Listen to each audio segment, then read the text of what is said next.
Hi everyone, it's Debbie Ann. I'm back with a new collection. This one I called Cottage Meadow, and there's part 1 and part 2. So I'm going to show you both kits in the collection, and then we'll come back to this first one where I'll show you a couple of different ways to use the elements in it. This first sheet is a set of 6 cards that have these pressed plants on them, you know, with the tape and everything, and there's like a script background just to make it interesting. So these you basically use as is, as a layer on the larger tags that I'll show you in a minute, or as tags themselves or cards. Then I made these smaller square specimen frames, and I made them with different types of patterns on them, and then some blank labels on the bottom. And to go with these, I also made these pressed plant cards. So these are on a ledger background. So we've got some hydrangea petals and pansies, bee balm, just some different types of plants. And I also included the same blank labels on this sheet, and the reason I did that is because sometimes we like to switch it up in our journals. So if you were to print this on vellum, your labels would be vellum, whereas, you know, having the extra labels here on cardstock, then these would be usable as paper labels. So, and if you end up printing on cardstock on both of these, then you just have a bunch of extra labels that you can stamp on or write your specimens if you're actually pressing your own plants. Here I've got similar frames, but these are made to be longer, so you could use these with your own specimens. I also added, I don't like having a lot of white wasted space on downloads, you know, it wastes a lot of paper. So I added some ticket stubs that you could use as tabs. You could fold these over and use them as tabs at the top, or, you know, little embellishments on the side. So these could be used on their own or as a layer on the other tags coming up. So they're just in different patterns. This sheet, for the fun of it, I printed on transparency plastic, and they are basically to go with these frames. So if you were to print this on cardstock, you would get the beige script background on there. So you've got just a nice variety here of pressed flowers, and I will show you why I printed them on transparency in a minute. And then there are 6 sheets of large tag with embellishments. So each of these jumbo tags has a different design on the front, and then you can cut the back to fold over so that it's a double-sided tag. On the back it's just plain lined ledger paper. And then this little square piece can be used in different ways. So this could be a separate card if you wanted to have a press plant on there, or, you know, embellish it however you want. I also made it to be a template so that if you wanted to trace out a window on these larger tags, this is slightly smaller than these images. So that would mean that if you cut out a window this size and you put one of these underneath, then you've got yourself a window, you know, on your tag, and you could see your specimen through it. And then there are extra embellishments. This is very much like the labels that Tracy Fox has.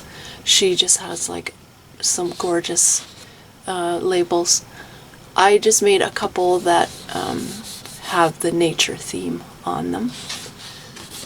There's a butterfly you can use as a specimen, or you can use it to embellish your tags.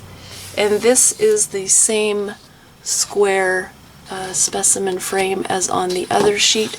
And the reason I made them double is because if you want to make a frame so that it's double-sided, you could have the pattern on both sides. And also, again, I don't like wasting printer paper, so I was filling my sheets to make sure you were getting a lot of practical elements. So that's the first one.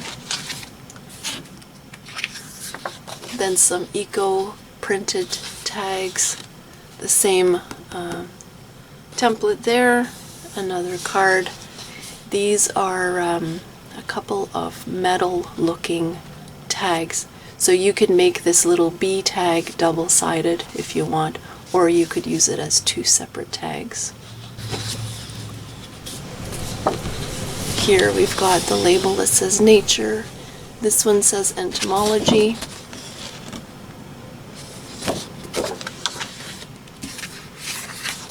Another set of metal tags.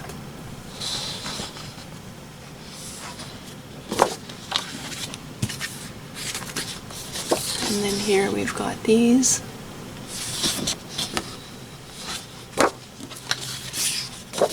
And a couple more of the round tags there. And some eco die pattern there.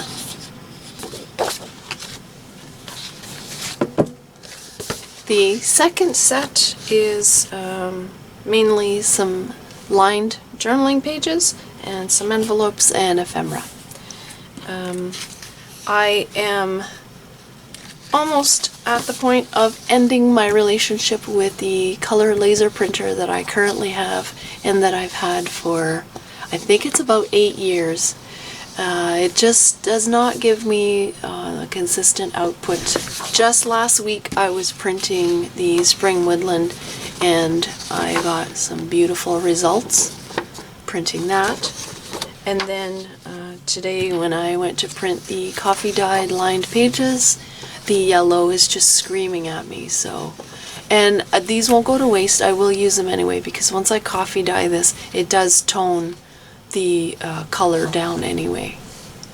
So this is supposed to be the lined coffee dyed look with a torn edge of patterned paper on the end and a little pressed specimen there. So we've got that one. This one here. This has the fern on the side.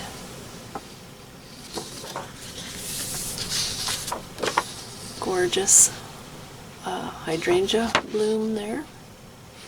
This is some eco dye.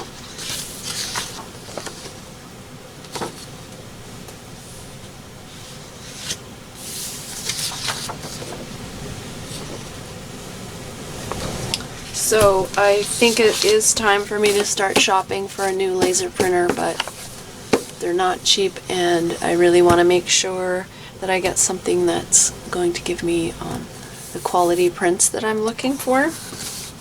And then there's some envelopes, and these are just a nice small compact size. So we've got these two and these two. So you basically trim these and then you fold them.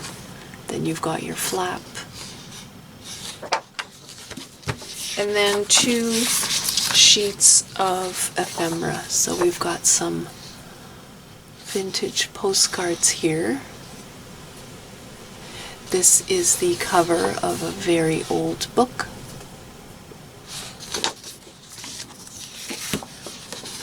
Then a couple more, and I just wanted to include images in here that go with the title Cottage Meadow. So some really nice fields and houses, and another book cover.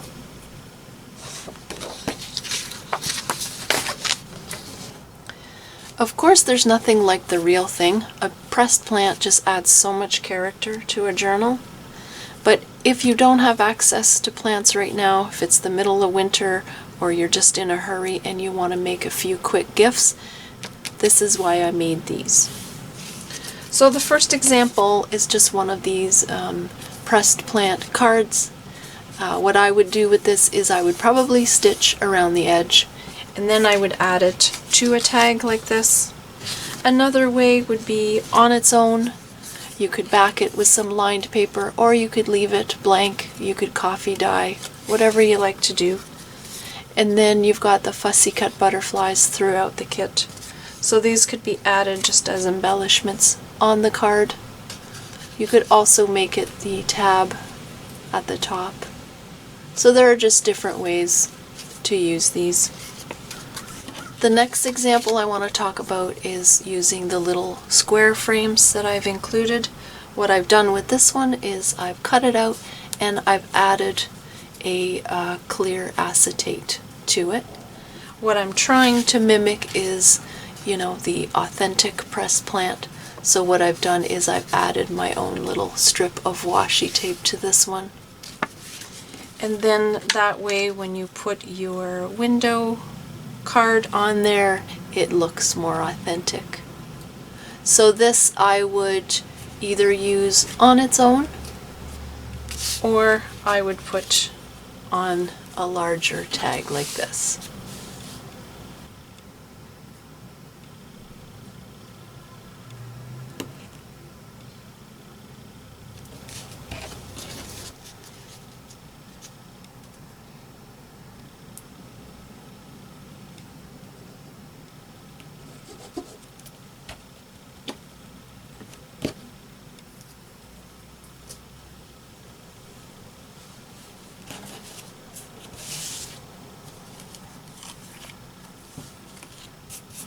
Okay, so this is what the start of one of these looks like.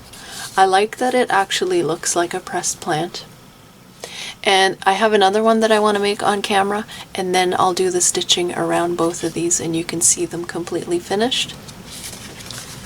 The next one I want to show you is with a window that we cut out. So this is the template that I included on each of the sheets, and then this is good for using for something else. So I want to cut out a window that is slightly smaller than the pressed plants. So this will fit on the inside of the tag.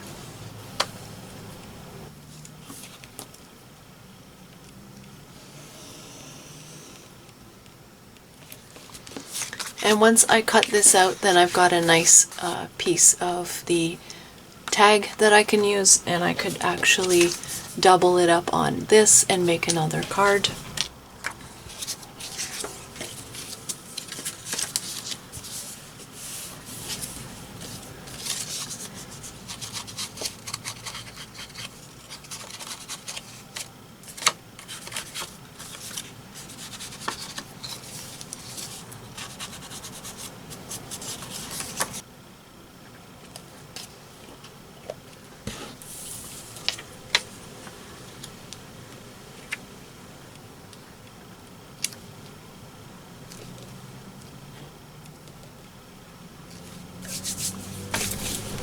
And everything clings to acetate, so before I glue my tag closed, I will have to make sure that there's no lint or paper of any kind on the back of this.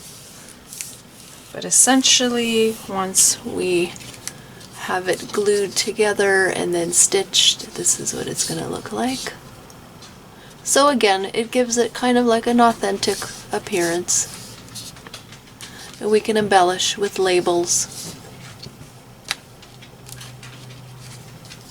In the last example I want to show you, I'm going to use two of these taller frames, and I'm going to sandwich a plant, the acetate plant, between the two. That way you get a view from the front and the back of the tag.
This one I'm not going to stitch around the edge, so I can go in and add my tab right away.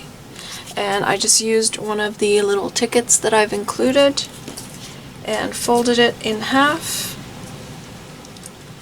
and probably just staple it on. Okay, unfortunately we had a windstorm, and apparently some trees got damaged, so I know you can hear the chainsaw. I'm sorry about that, but this is probably the only chance I'll get to finish this video, so I'm gonna try and speak over it. Hopefully it's not too distracting for you. For the tags, I used black thread. It's what I had on the table at the time. The tag is this one, and then I've got a leaf on there and some sari ribbon. This one turned out really nice. I used the wide eyelet on this one too, and I put one of those tickets at the top and some sari ribbon. And for the metal bee tag, I backed it with the other one, and then I added crackle accents on it. I don't know if you can see that, but it makes it look like it's really old rusty metal, and I put that on a bulb pin. So these were just a couple of the many ways you could use the elements in this kit. You can mix and match, and you can incorporate your own press plants into this as well. Again, the collection is called Cottage Meadow, and it's available on my website and in my Etsy shop. If you have any questions at all, let me know. I'll see you guys soon. Bye!